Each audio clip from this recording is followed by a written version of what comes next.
Dernière nouvelle 24 heures. Vent de panique chez La République En Marche, alors que la très controversée loi Asile-Immigration sera soumise au vote de l'Assemblée. Cette nuit ou dimanche, après une semaine de débat, certains députés de la majorité continuent de bouder le texte, au point de faire savoir leur intention de ne pas voter pour cette loi. C'est la première fois qu'un texte de loi ne fait pas l'unanimité au sein de l'AREM.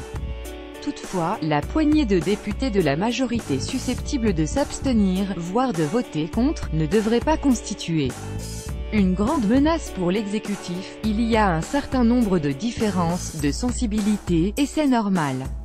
Il va falloir que nous nous y habituions. Le débat fait partie de la culture En Marche, nous l'avons prouvé pendant ces 2 derniers mois. Maintenant, au moment du vote, on se rassemble.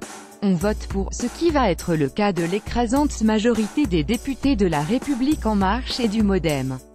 Et puis s'il y a quelques députés pour qui ce texte pose encore d'ultimes problèmes, ils s'abstiendront, a déclaré sur notre antenne Gilles Legendre, vice-président et porte-parole du groupe La République En Marche à l'Assemblée nationale.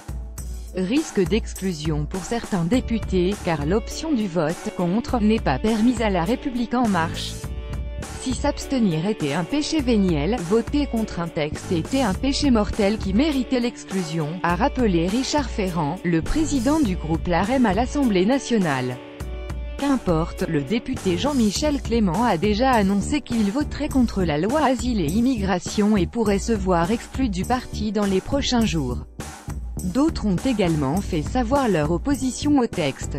À l'instar de Sonia Crimi, députée LaREM de la Manche, qui prône la liberté de chacun de voter en son âme et conscience, elle qui dénonçait dans une interview au Figaro un mauvais projet de loi, une rustine sur une jambe de bois. Même chose pour Stella Dupont et Mathieu Orphelin, élus du Maine-et-Loire, qui ont annoncé qu'ils ne pourraient pas voter cette loi et devraient donc s'abstenir.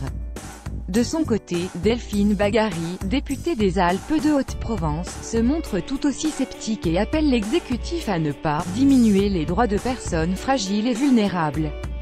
De quoi laisser penser que, si la loi sera probablement adoptée, elle risque de laisser des traces dans les rangs de la majorité.